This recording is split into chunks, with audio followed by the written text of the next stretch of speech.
Dice así la palabra de Dios en el capítulo 3, verso 5 en adelante de Colosenses. Haced morir pues lo terrenal en vosotros, fornicación, impureza, pasiones desordenadas, malos deseos y avaricia, que es idolatría, cosas por las cuales la ira de Dios viene sobre los hijos de desobediencia, en los cuales vosotros también anduvisteis en otro tiempo cuando vivíais en ellas. Pero ahora dejad también vosotros todas estas cosas: ira, enojo, malicia, blasfemia, palabras deshonestas de vuestra boca. No mintáis los unos a los otros, habiéndoos despojado del viejo hombre con sus hechos, y revestido del nuevo, el cual conforme a la imagen del que lo creó se va renovando hasta el conocimiento pleno, donde no hay griego ni judío, circuncisión ni incircuncisión, bárbaro ni escita, siervo ni libre, sino que Cristo es el todo y en todos. Hasta ahí la palabra de Dios. Los colosenses tenían varios problemas y Pablo escribe esta carta para resolverlos. Uno de los problemas que tenían era un problema que tenían la información equivocada debido a los falsos profetas y falsos maestros, que les decían que Cristo no era suficiente tanto para su salvación como para su vida espiritual. Así que ellos estaban siendo influenciados, estaban siendo casi ya asustados a tener que utilizar leyes judías, a tener que hacer prácticas ascetistas y a tener que utilizar sabiduría humana para poder hacer las cosas de Dios. Entonces Pablo resuelve ese problema en el capítulo 1 y 2. El problema de la información. Iglesia con mala información, Pablo da la buena información. Así que yo diría que este problema ya está solucionado por Pablo en la iglesia. Pero cuando entramos al capítulo 3, vemos que hay otros problemas que tenía la iglesia, pero estos problemas no se resuelven con solamente una información dada en un momento dado, sino que se resuelven a lo largo de toda la vida.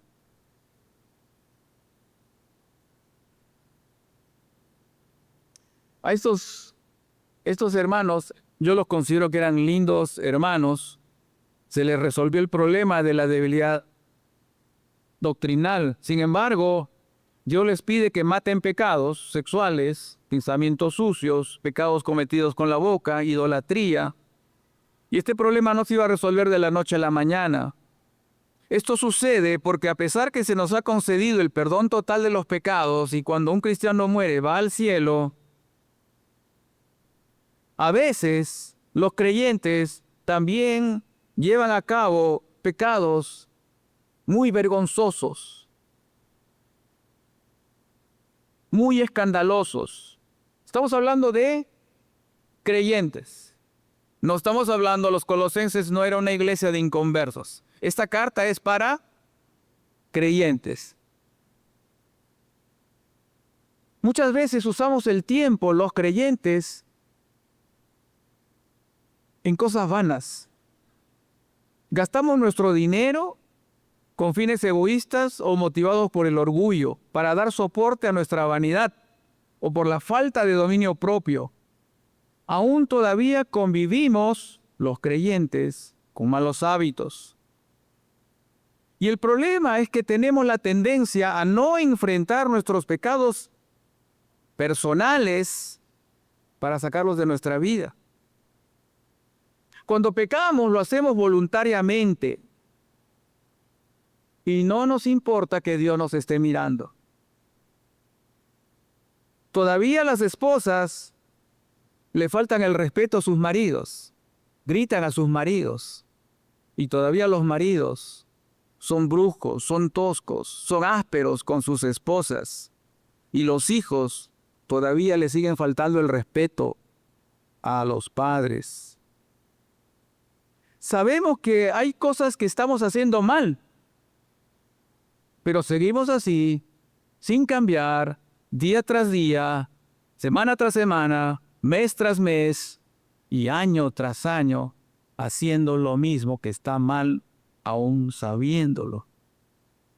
Y para empeorar las cosas, nuestros corazones no se inclinan a la tarea de orar sin cesar. No estamos interesados en leer la palabra de Dios. No honramos a Dios con nuestros bienes. No evangelizamos a familiares y amigos. Es decir, que el bien que debemos hacer, no lo hacemos. ¿Y por qué están así nuestras vidas? Porque todavía hay pecado en nosotros. La consecuencia de esta clase de vida hace que el creyente tenga momentos alegres. Sí, pero no tiene gozo. Esa es otra cosa. Esta clase de vida hace que el creyente tenga momentos de tranquilidad. Sí, pero no tiene la paz que sobrepasa todo entendimiento. ¿Y por qué ocurre eso? Porque todavía tiene como huéspedes en el corazón algunos pecados que no los ha echado. Así que a pesar de que es creyente, siente angustia, soledad, ansiedad, temor, no puede dormir, tiene problemas de salud, y todo por causa de esos huéspedes que están todavía en su corazón. Pero hay algo más que tienen los verdaderos creyentes. Y aclaro, verdaderos creyentes, porque como ustedes saben, hay falsos creyentes, ¿no es cierto? Escuche esto. Los verdaderos creyentes quieren ser santos. Anhelan una vida piadosa. No quieren pecar. Y cuando pecan, se sienten mal. Algunos ante esta realidad ya se han rendido, ya no luchan contra su pecado. Otros viven aparentando una vida piadosa, pero falsa. Otros acuden a retiros, ayunos y una serie de cosas que se presentan en el mundo evangélico y no alcanza nada. No pasa nada.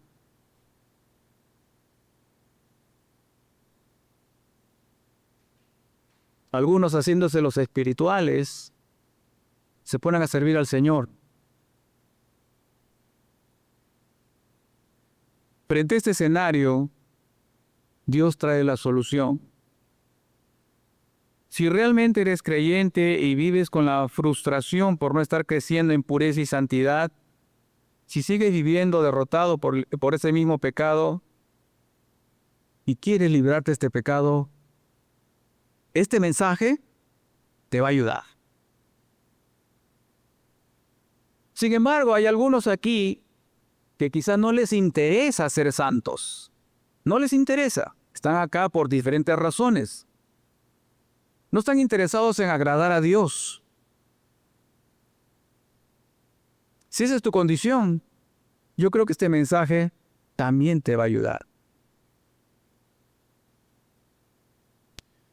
Vamos a dividir este mensaje en 4 partes.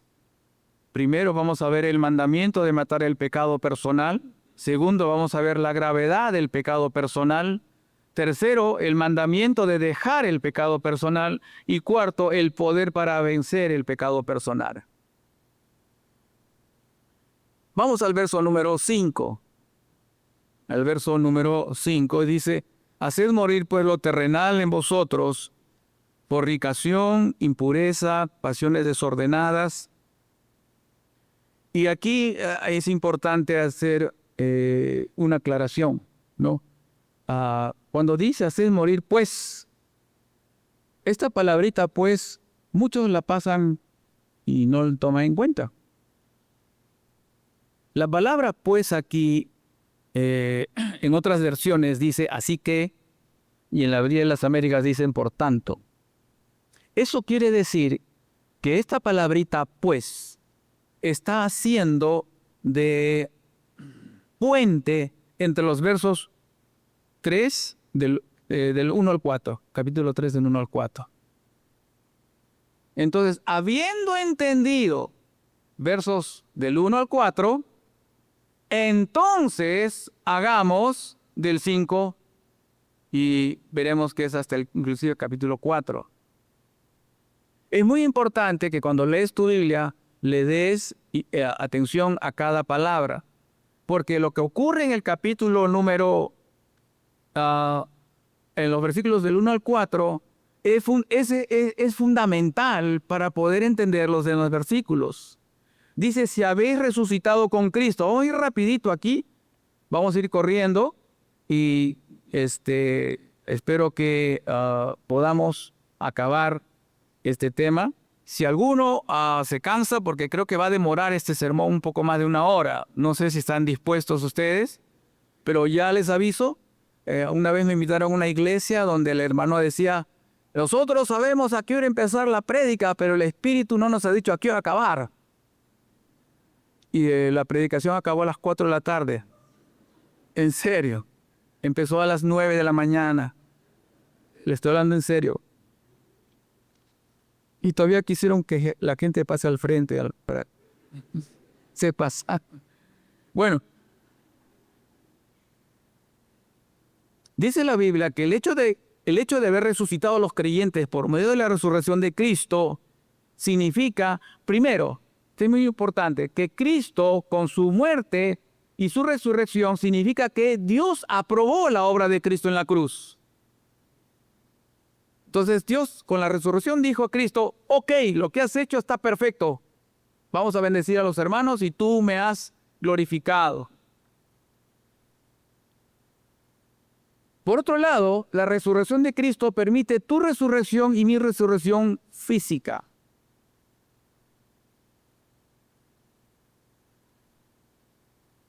Nuestra vida es por la resurrección de Cristo. Bendito el Dios y Padre de nuestro Señor Jesucristo, que según su grande misericordia nos hizo renacer para una esperanza viva por la resurrección de Jesucristo de los muertos. Fíjense que la resurrección de Cristo tiene unos alcances increíbles que no lo podemos todavía entender hasta inclusive. Me permite aspirar a una buena conciencia. El bautismo que corresponde a esto ahora nos salva.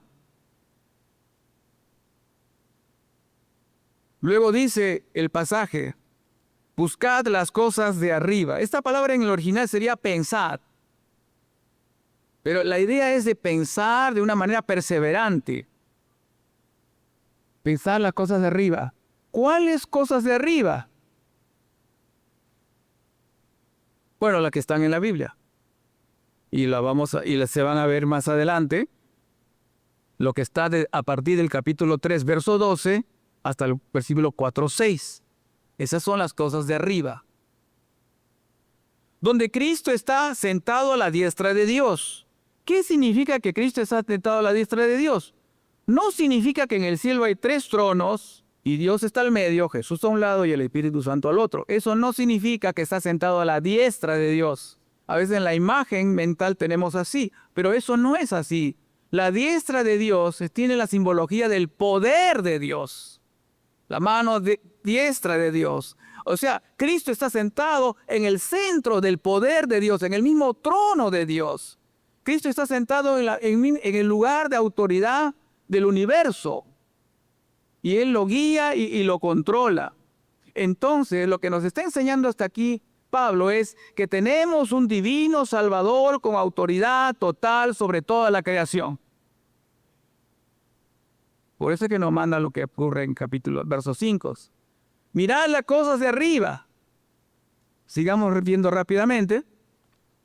Poned la mira, verso 2, ¿no? Y no en las de la tierra. O sea, el verso 2 dice, poned la mira en las cosas de arriba. Otra vez. ¿Por qué la Biblia repite lo mismo 2 veces? Porque en ese tiempo no usaban marcador con plumón para resaltar una enseñanza. No había signo de admiración. ¿Sabe qué había? Repetición. Entonces, cuando en algo en la Biblia tú ves que inmediatamente se repite, es porque está diciendo, esto es importante. Pon atención, pon atención. Poned la mira en las cosas de arriba, no en las de la tierra. ¿Cuáles son las cosas de la tierra? El contexto nos da la respuesta y es lo que está en el verso número 5. Haced morir pues lo terrenal, Y la palabra terrenal aquí es la misma palabra en griego que está en el verso 2 del verso 5. Entonces, lo que Pablo está diciendo es que lo terrenal es lo que sigue más adelante. Porque habéis muerto, dice el pasaje, y esta conclusión significa que la muerte de Cristo es nuestra muerte.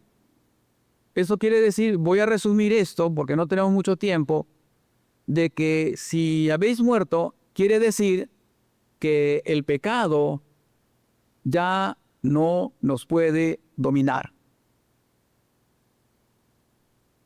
¿No les parece maravilloso? O sea, quiere decir que el pecado no te puede controlar, porque estás muerto al pecado. Estoy resumiéndolo, pero más adelante lo vamos a ver un poquito más. Entonces tenemos que hacer morir lo terrenal. Pero acá hay un punto que nosotros, y yo quisiera que ustedes, que veamos juntos. No solamente tenemos un divino Salvador con autoridad y poder, sino que también, de acuerdo a lo que tenemos en el verso 4, cuando Cristo vuestra vida se manifieste, entonces vosotros también seréis manifestados con Él en gloria. ¿De qué nos habla? Aquí nos habla de que la victoria está asegurada. Entonces, Pablo está estableciendo las bases de lo que va a decir a partir del verso 5 en adelante.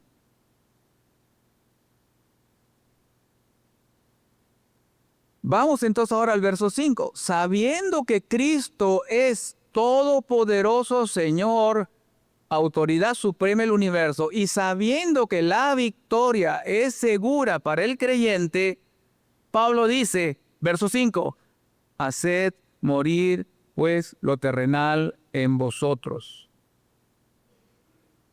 Matar lo terrenal. Y aquí no se refiere terrenal a asuntos terrenales, mundanos.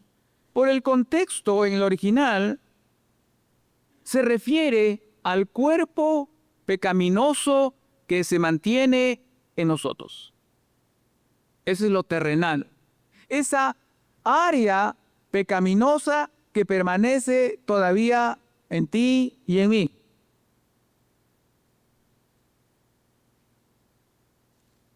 Y aquí viene algo extraño, porque Pablo dice que ya hemos muerto al pecado y ahora dice aquí que hay que hacer morir el pecado. Parece una contradicción. La explicación es sencilla. Por un lado, la Biblia dice que estamos muertos al pecado. Sabiendo esto, que nuestro viejo hombre fue crucificado con él, para que ya no seamos esclavos del pecado. La muerte entonces significa que ya no somos esclavos del pecado. Esto quiere decir que el pecado ya no tiene poder sobre el creyente. Y aunque el pecado siga presente en nuestras vidas, ahora ya no domina como cuando éramos inconversos. Y por el contrario, ahora el creyente, escuche bien, puede vencer el pecado personal que cuando era inconverso no podía. Amén. Entonces los que tienen hambre y sed de justicia, disfruten de esta palabra de Dios. Ahora, este verso no quiere decir que ya no vamos a pecar. Eso no está diciendo. El pecado todavía está presente. El pecado todavía no ha desaparecido. Romanos 6:14 dice, porque el pecado no se enseñoreará de vosotros, pues tú estáis bajo la ley. O sea, el pecado ya no es el Señor como antes. Hemos sido libertados del pecado y hemos llegado a ser siervos de la justicia. Así que el pecado ha dejado de ser, por la muerte de Cristo y nuestra muerte, el que manda. Y ahora somos libres para ser esclavos de la justicia de Cristo. Por tanto, el pecado ya no tiene el mismo poder sobre nosotros como cuando éramos incrédulos. Pero eso no significa que el pecado haya desaparecido.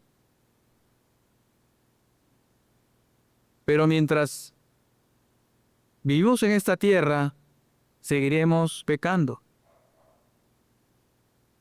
¿Cuándo dejaremos de pecar? Cuando muramos. Cuando muramos. Cuando dejemos este mundo, ahí recién dejaremos de pecar.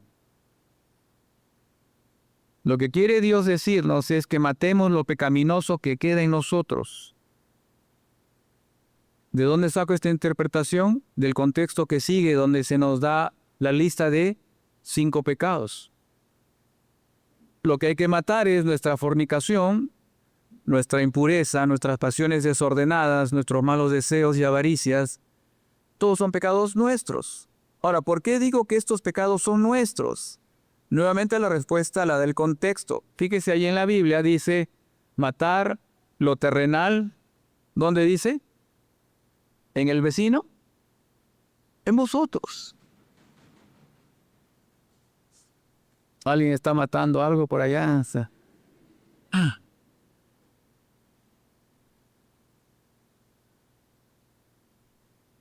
Ahora, es posible hasta aquí, y yo sospecho, que alguno de ustedes se sienta ofendido. Amén, han dicho por ahí. Sí, yo puedo entender eso. Como vengo acá a la iglesia, me dicen que soy un pecador y yo lo entiendo. Así que vamos al contexto. Y vamos a ver qué clase de creyentes eran los colosenses. Si tienes tu Biblia ahí o tu celular, acompáñame y vamos a conocer a los colosenses. Y tú y yo sacamos una conclusión. ¿Listos? ¿Qué dice Colosenses 1:2? Vamos a ir desde el capítulo 1 hasta el capítulo 2. Dice, a los santos y fieles hermanos en Cristo que están en Colosas, gracia y paz a vosotros. ¿Qué eran estos hermanos? Santos y fieles. Verso 4. Al oír de vuestra fe en Cristo Jesús y del amor que tenéis por todos los santos. ¿Qué eran estos hermanos? Amorosos. Está por todos los santos. Verso 6. Así como en todo el mundo está dando fruto constantemente y creciendo, así lo ha estado haciendo también en vosotros, creciendo. 13, verso 13. Porque Él nos libró del dominio de las tinieblas y nos trasladó al reino de su amado Hijo. ¿Estaban viviendo? ¿Dónde? En el reino de Cristo. Verso 22. Sin embargo, ahora Él los ha reconciliado en su cuerpo de carne mediante su muerte, a fin de presentaros santos y sin mancha e irreprensibles delante de Él. Estos creyentes eran de los buenos. ¿No? Por lo que estamos leyendo, Pablo lo está diciendo. Capítulo 2, verso 5. Esa parte bonita. Dice, estoy con vosotros en espíritu, regocijándome al ver que vuestra buena disciplina y la estabilidad de vuestra fe en Cristo. Estos creyentes eran de los buenos. Pero, ¿qué les dice el verso 5? Mata lo terrenal.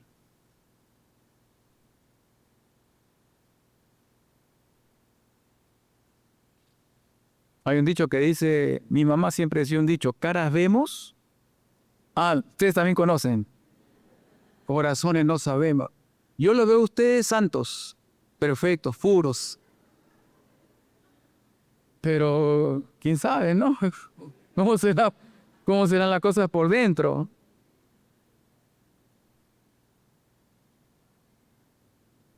Hermanos, los buenos creyentes estamos llamados a matar nuestros pecados personales.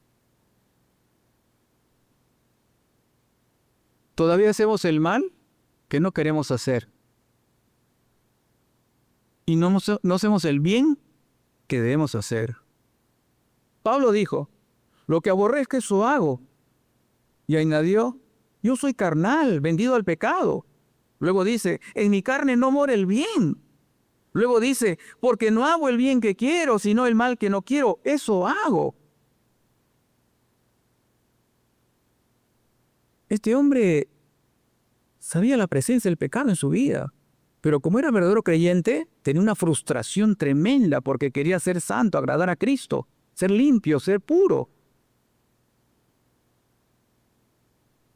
Y cuando Pablo escribió estas palabras, ¿sabe cuánto tiempo ya había caminado con Dios? Mire, él más o menos se convirtió en el año 34 después de Cristo, aproximadamente. Y el libro de Romanos se escribió por el año 56 después de Cristo. O sea que Pablo, ¿cuántos años había caminado con Dios? 22 años. Pero este era de los buenos. 22 años de servicio poderoso, fiel, firme, con sana doctrina, luchando contra el mal, pero a pesar de eso, él dice, el bien que quiero hacer no lo hago. Y el mal que no quiero hacer, eso hago. Pablo era honesto. Era honesto.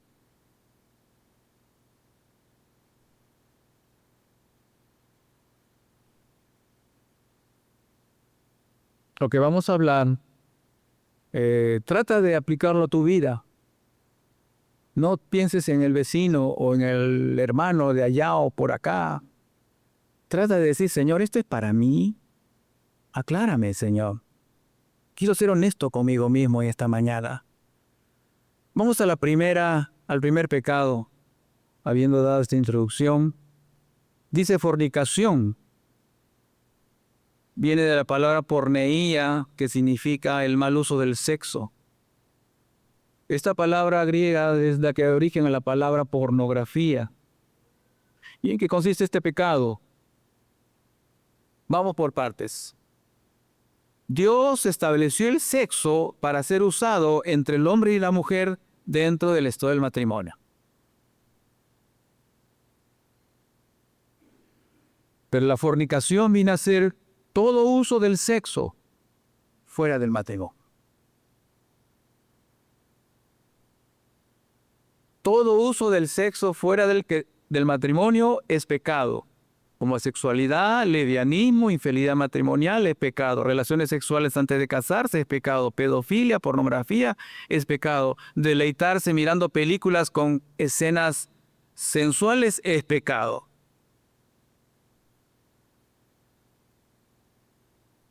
Y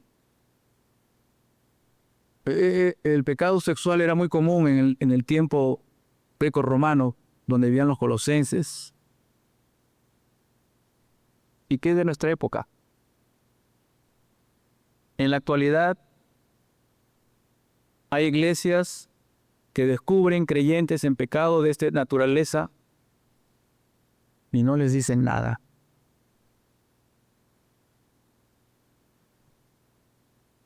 En la actualidad hay iglesias donde líderes llamados cristianos cometen este pecado y siguen siendo líderes cristianos.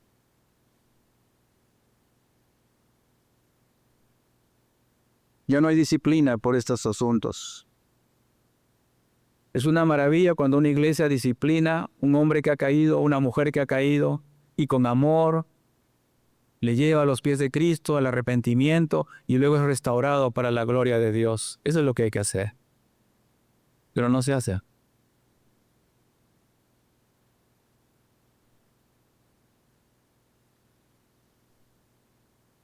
Vamos a Job. Acompáñame, por favor. Job. Es Antiguo Testamento.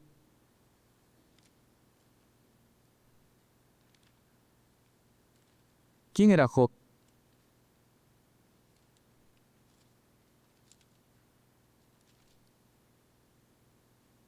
Capítulo 1, verso 1. Job 1:1. Hubo en la tierra de Uz. ¿Llegaron ahí, hermanos? Ok. Job 1:1. Hubo en la tierra de Uz un varón llamado Job, y era este hombre perfecto y recto, temeroso de Dios. ¿Y qué dice? Y apartado del mal. Este creyente era de los buenos, ¿no? Veamos lo que dice Dios de Job. Dios ahora está hablando. Verso 8. Y Jehová dijo a Satanás: ¿no has considerado a mi siervo Job, que no hay otro como él en la tierra? Miren lo que dice Dios. Varón perfecto y recto, temeroso de Dios y apartado del mal. Job era un buen creyente. Pero ¿qué dice el capítulo 31 de Job? 31. Estamos yendo a zonas de la Biblia donde todavía las hojas están pegadas, ¿no es cierto? Nunca se llega. Zona inexplorada todavía en tu Biblia, pero bueno, por lo menos llegaste. Miren lo que dice Job. Y este es de los buenos, según Dios. Hice pacto con mis ojos, pues ¿cómo yo había de mirar a una virgen? ¿Sabes lo que está diciendo Job aquí?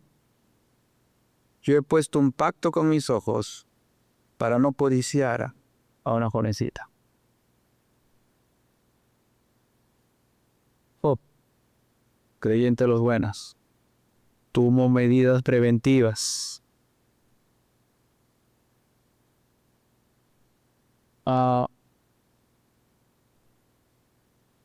Vamos al siguiente pasaje. Regresemos a Colosenses, por favor.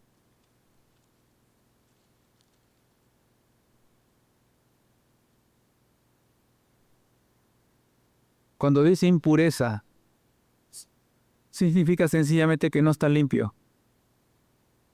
Y esta palabra parece indicar que pensamientos sucios. Viene a ser el acto de recordar pecados cometidos en el pasado para placer personal. También consiste en imaginar actos prohibidos por la ley de Dios. Tiene que ver con hacer planes para hacer el mal. Este pecado ocurre dentro y de la mente de los hombres.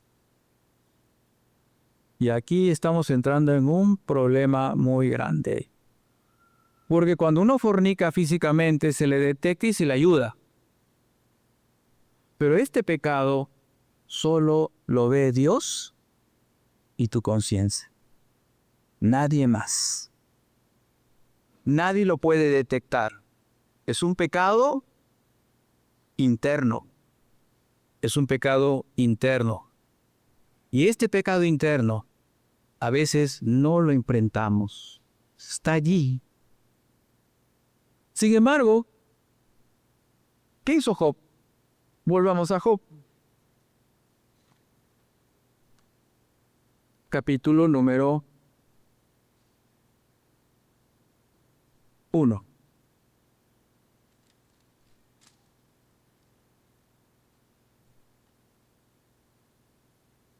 Escuche Job. Escuche Job.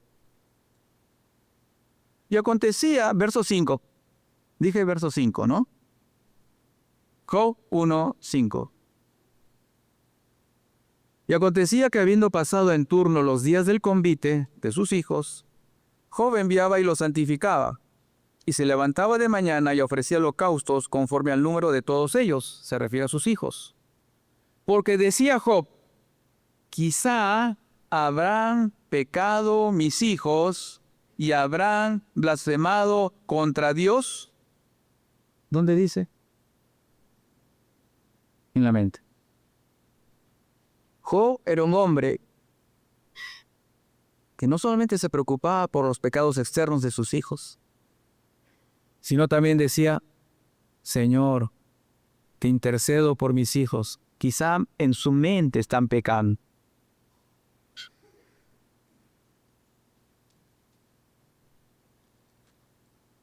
Cómo la Biblia nos aclara las cosas, ¿no es así? Cómo nos lleva a otros niveles de luchas espirituales. ¿Pero para qué? Para glorificar al Señor Jesús. Luego dice pasiones desordenadas. Volvamos a Colosenses. Son deseos incontrolados. Estos deseos se asocian a intensas emociones. Y estos deseos incontrolados, nuevamente, este pecado, solamente lo ves tú y Dios. permanece allí oculto por meses o hasta por años. Y los buenos creyentes están expuestos también a deseos incontrolados. Siguiente, malos deseos. Son deseos contra la ley de Dios. Consiste en desear lo que Dios ha prohibido. Y estos deseos son siempre egoístas, son deseos para satisfacción personal. Estos deseos son invisibles a los ojos humanos. Nuevamente, ¿qué está hablando? Pecados, ¿dónde? Dentro de nuestra mente. Dentro de nuestra mente. Y estos deseos, que son malos, inclusive pueden ser muy buenos en apariencia. Le voy a dar un ejemplo. ¿Se acuerdan ustedes cuando Cristo le dijo a los discípulos, voy a morir en la cruz? ¿Qué dijo Pedro? Ustedes conocen la historia. No vayas, Señor Jesús, no. O sea que Pedro, ¿qué está? Defendiendo a Jesús. Yo te protejo, Jesús. Vamos a protegerte, Jesús. A ver, ¿qué hay que hacer? ¿Cómo lo solucionamos? En apariencia, bueno. ¿Pero qué le dice Jesús? Oh, Satanás le dijo, no. Pobre Pedro, siempre recibía palo de Jesús. Pero fíjese cómo Pedro, un deseo bueno en apariencia, era en realidad un deseo diabólico. Los malos deseos se pueden manifestar con santidad. Luego dice en el pasaje que estamos viendo, avaricia o codicia. ¿Qué significa esto? Deseo de tener más. Así de simple. Yo quiero más. Este pecado ha llevado a cometer a personas delitos con el propósito de tener más. Los avaros y codiciosos se reconocen fácilmente, pues no han desarrollado, ¿saben qué? Contentamiento en sus vidas. ¿Tú quieres saber si eres una persona avara y codiciosa? Fíjate, ¿estás contento? Si no tienes el contentamiento en tu vida, es porque quieres más.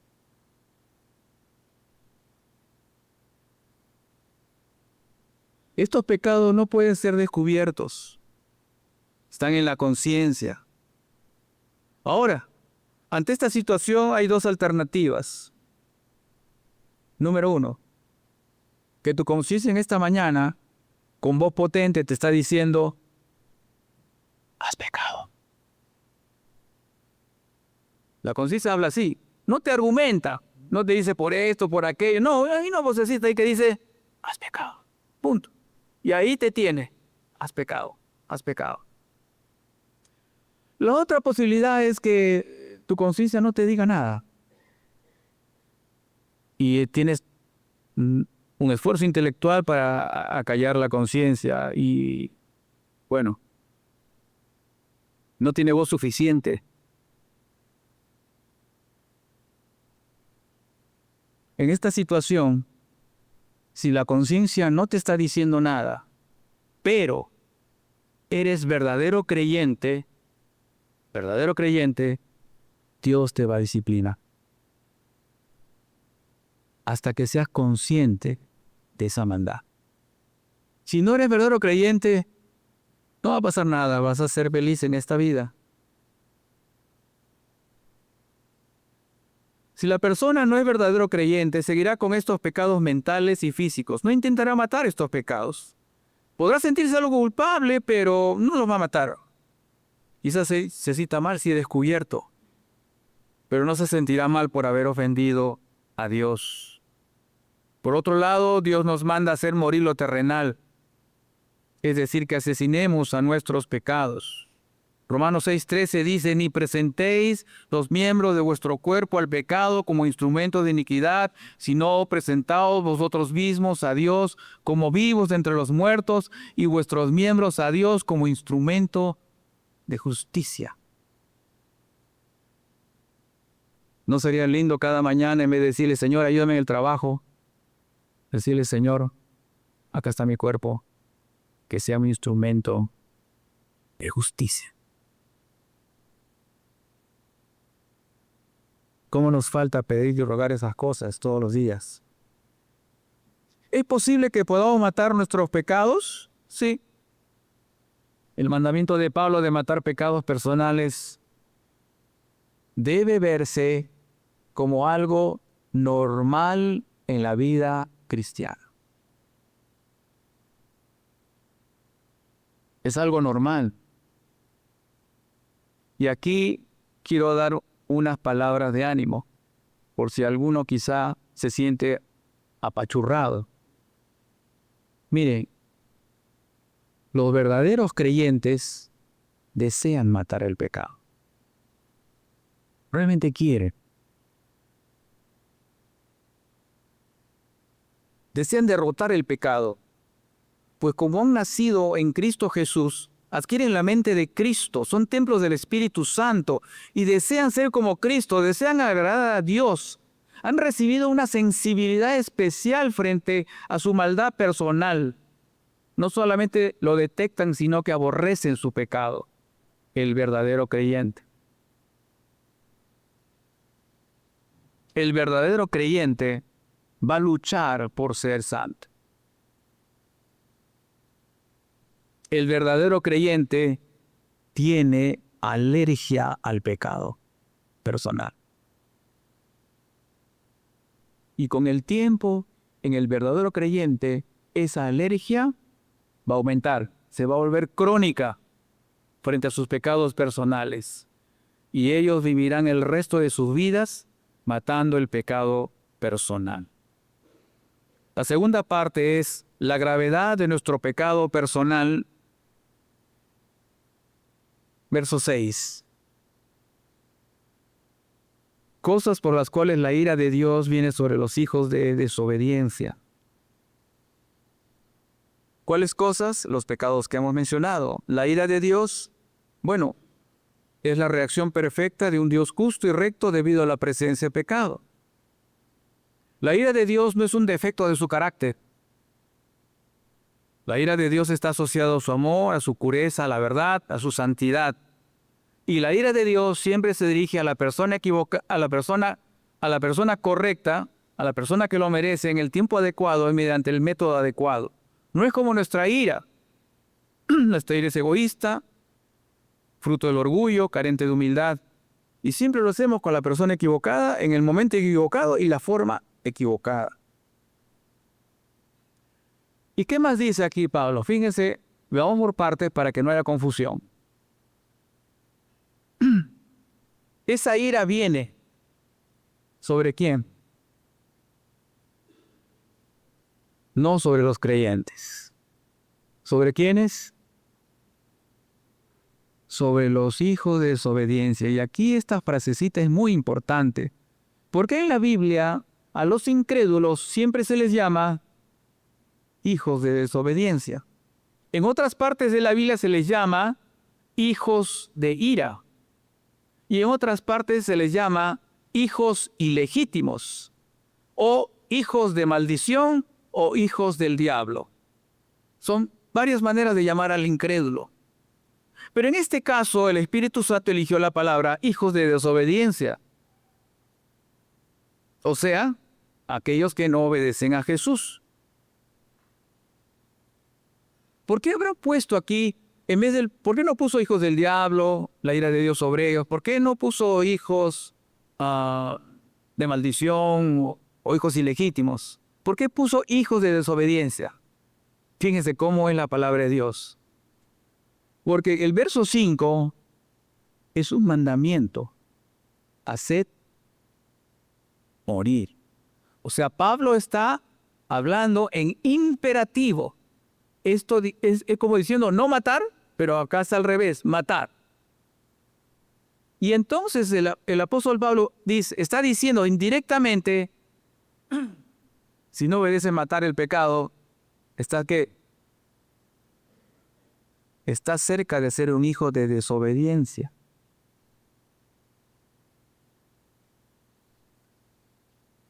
Y es interesante que dice la palabra viene, Esta palabra indica que la ira de Dios vendrá de todas maneras sobre aquellos que son hijos de desobediencia.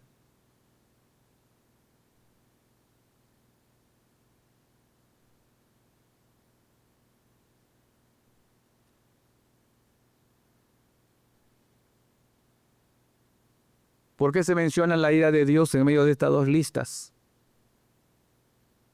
Porque Dios quiere mostrar la gravedad de los pecados en estas listas. Uno o todos estos pecados llevan al hombre a sufrir la ira de Dios. O sea, lo que Dios está diciendo, la fornicación y todos estos pecados de pensamientos internos, queridos hijos colosenses, son tan graves que a estos otros los voy a meter al infierno. Eso está diciendo. Son terribles, a ti no te meto al infierno, pero ellos están haciendo eso, lo voy a meter al infierno. Y en segundo lugar, lo que está diciendo aquí Dios en su palabra es que todos estos pecados son una ofensa directa a la gloria de Dios. Es una ofensa a Dios. No es tanto una ofensa a los seres humanos. Es una ofensa a Dios.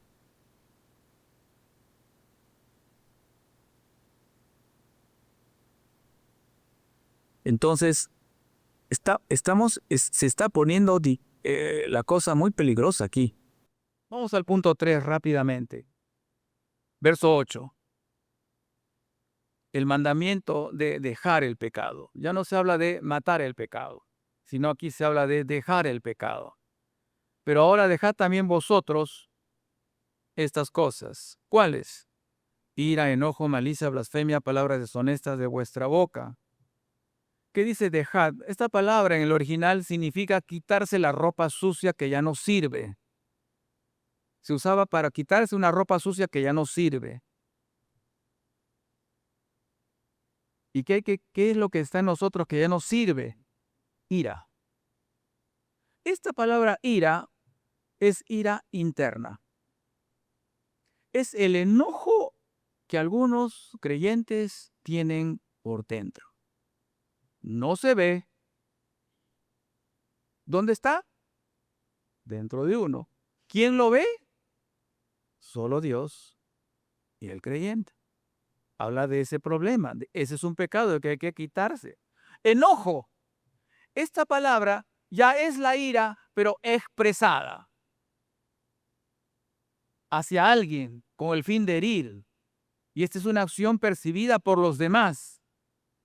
¿Dónde se manifiesta la ira entre los verdaderos creyentes? ¿En la iglesia?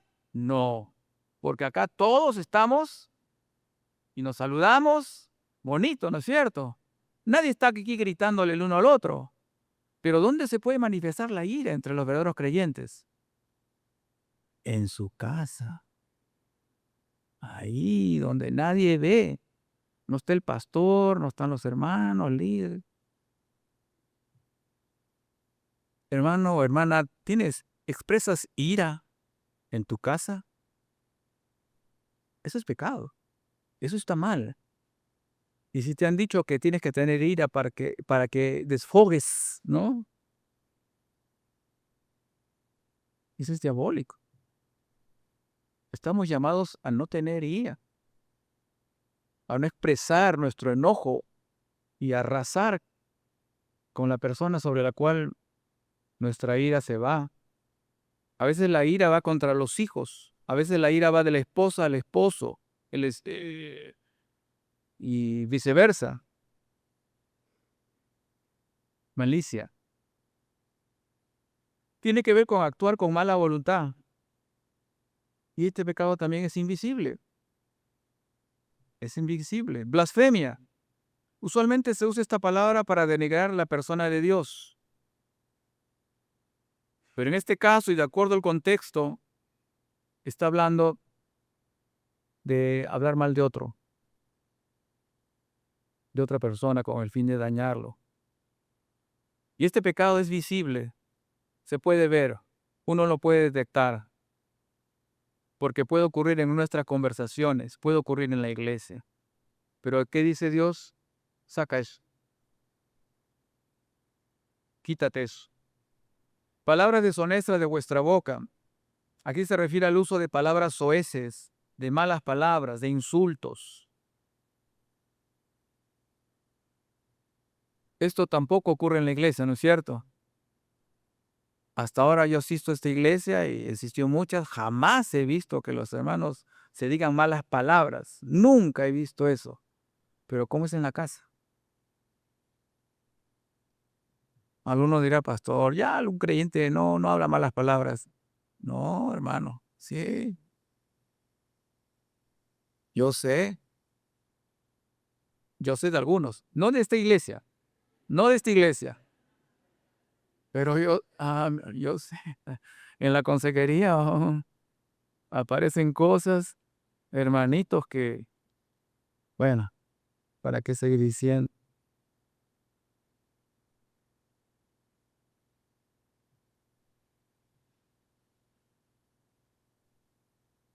Dios ordena al creyente participar activamente en dejar lo malo. Esto pues digo y requiero en el Señor, que ya no andéis como los otros gentiles que andan en la vanidad de su mente. Según de Corintios 7:1, como tenemos estas promesas, queridos hermanos, purifiquémonos de todo lo que contamina el cuerpo y el espíritu, para completar en el temor de Dios la obra de nuestra santificación. Hebreos 12:14, busquen la paz con todos y la santidad, sin la cual nadie verá al Señor. Tesalonicenses 1:4-3-4, la voluntad de Dios es que sean santificados, que se aparten de inmoralidad sexual, que cada uno aprenda a controlar su propio cuerpo de una manera santa y honrosa. Vez tras vez la Biblia que nos dice, sé santo, sé santo, sé santa. Y estamos haciendo eso.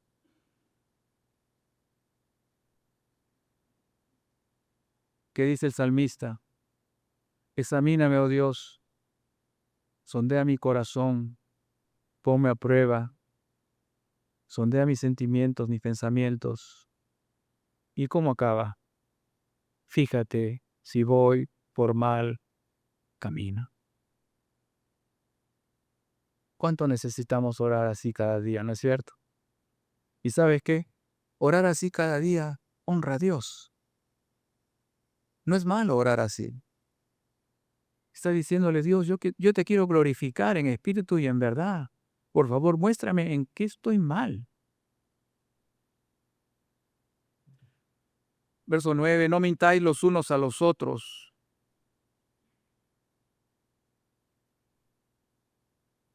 Pablo dice, prohíbe mentir. Eso se entiende fácilmente, ¿no es cierto? Pero vamos a pasar a nuestro cuarto punto y es que el poder para matar y dejar el pecado personal. Dice, habiendo despojado del viejo hombre, el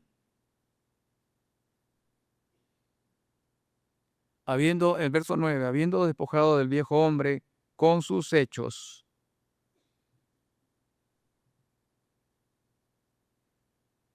¿Cuándo ocurrió esto? ¿Cuándo fuimos despojados del viejo hombre? Cuando fuiste salva, cuando fuiste salvo. Allí te quitaron la ropa sucia. Pero por ahí queda algo de sucio. Así que tenemos recursos. Ya has sido despojado, ya te han quitado del viejo hombre cosas. Esto ocurrió en la salvación. Cuando te arrepentiste de tus pecados, cuando tú pusiste tu fe en Jesús, ahí te quitaron el viejo hombre. Y el viejo hombre viene a ser esa identidad pasada que aún no ha sido regenerada. Y queridos hermanos, el viejo hombre o la vieja mujer, como quieran llamarle, nos va a acompañar toda la vida. Por eso la lucha es todos los días. Pero lo que nos está diciendo aquí el Señor es, eso no tiene poder sobre ti. Tú puedes vencer. Tú no estás bajo su dominio. Todo lo puedo en Cristo. Amén. Así que si escuchas a un cristiano decir, no, yo no voy a cambiar. Yo tengo mal carácter, soy de mal carácter y viviré con mal carácter hasta el último día de mi vida. Eso no es de Dios. Si tú piensas que no vas a cambiar, ya estás empezando mal. Ese falta de fe. Puedes cambiar. Tú puedes llegar a ser una bella persona espiritualmente hablando, pero tienes que luchar contra el pecado personal. Eso no viene solo, no aparece.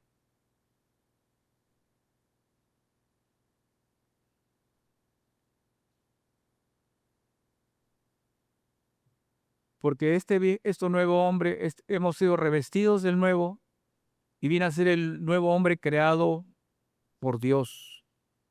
Este nuevo hombre es producido por el poder de Dios, no es producido por nosotros. Y este nuevo hombre, dice, revestido del nuevo, esto que sigue, hermanos, es como para quitarse el sombrero, no sé qué hacer. Dice, conforme a la imagen. ¿Sabe qué está diciendo Dios?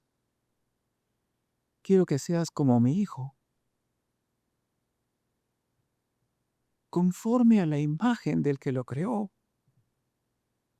¿Te imaginas este llamamiento a la santidad tremendo? Ser como Cristo.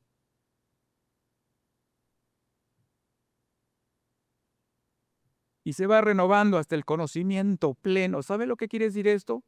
Que esta imagen que Dios quiere que seas como Cristo es un proceso de renovación constante.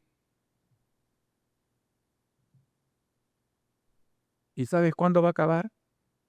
Cuando Dios te llama a su presencia y te diga, buen siervo fiel, sobre poco te puse, has sido fiel, pasa al gozo de tu Señor. Ahí acabará la batalla, hermano, y seremos como Cristo.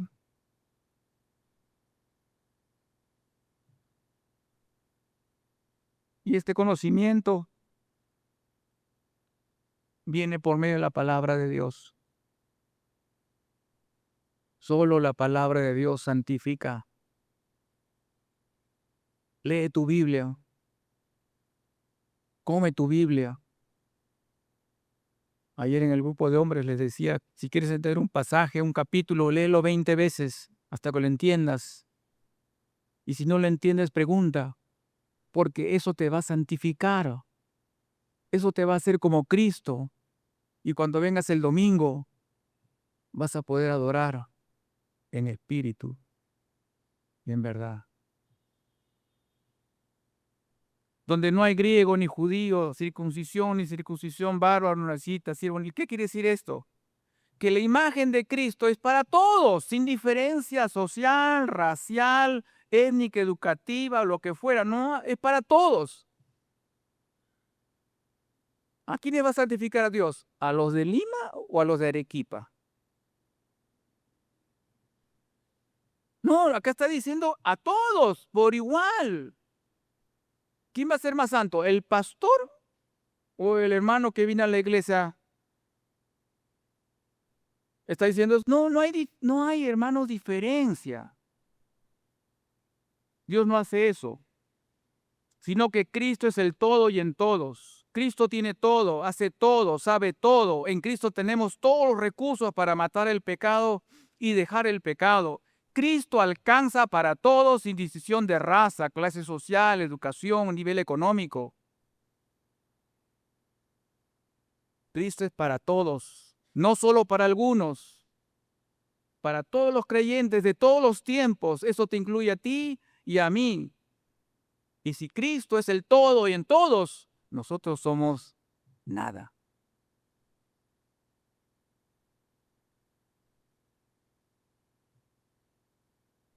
Estimados hermanos, y con esto voy terminando, ¿no les gustaría vencer el pecado y luego decirle a Dios, gracias? Gracias, Señor, me has hecho victorioso por tu poder. ¿No sería lindo que el próximo domingo vengas con victoria sobre el pecado?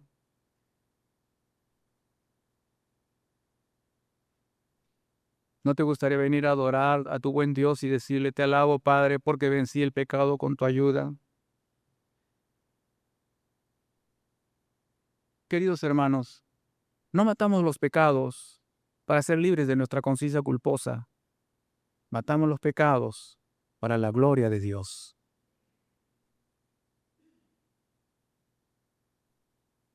Dios quiere que vayas de triunfo en triunfo sobre tu pecado personal, pero eso implica ir de batalla en batalla, matando el pecado, dejando el pecado, luchando contra el pecado. No te desanimes, sigue adelante. Puedes caer 7 veces, pero Dios siempre levanta al justo. Dios quiere hacerte más que vencedor por medio de aquel que ya demostró su amor por ti, quien es Jesús. Pero tienes que estar dispuesto en el nombre de Dios a ir al campo de batalla que esté en tu mente y luchar contra los malos pensamientos, de tal manera que aunque pierdas las primeras batallas, empieces luego a tener grandes triunfos. Queridos hermanos y hermanas, este tipo de batallas son diarias y con el paso del tiempo y la gracia de Dios, vas a crecer. Vas a crecer. Y vas a experimentar gozos maravillosos y una paz que sobrepasa todo entendimiento. Y lo mejor de todo es que tu comunión con Cristo será dulce y maravillosa. Y algún día tu gran Salvador Jesús te dirá, basta, es suficiente. Ven a mi lado. Y Jesús pondrá fin a tus luchas, a tu dolor, a tus fracasos, tus decepciones. Y te dirá, siervo fiel, pasa al gozo de su Señor. Y ese día, al fin, tendremos la victoria final sobre el pecado y estarás en un lugar de luz y pureza, perfecto por los siglos de los siglos, y la lucha contra el pecado habrá terminado para siempre. Oremos.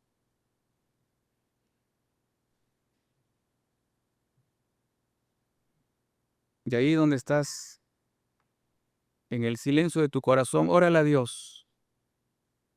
¿Ya escuchaste lo que Dios dice?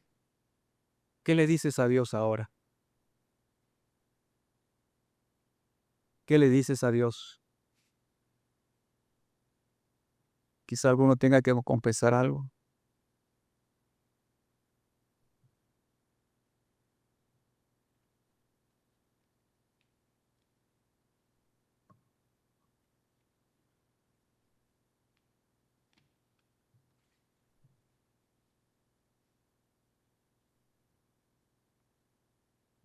Háblale a tu Jesús.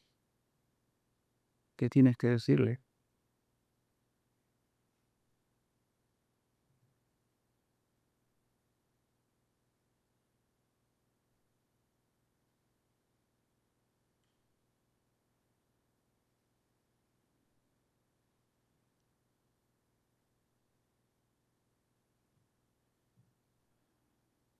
Señor, venimos a ti como fue el publicano al templo a orar. Y solo poco podemos hablar y decirte, sé propicio a nosotros, Señor. Perdónanos por haber pospuesto la batalla contra nuestros pecados personales, por haber ignorado estas verdades. Llénanos de tu Espíritu Santo para enfrentar cada día nuestros malos hábitos, nuestra ira, nuestros pecados con la boca, nuestros malos pensamientos. Porque, Señor, queremos que nuestras vidas te agraden.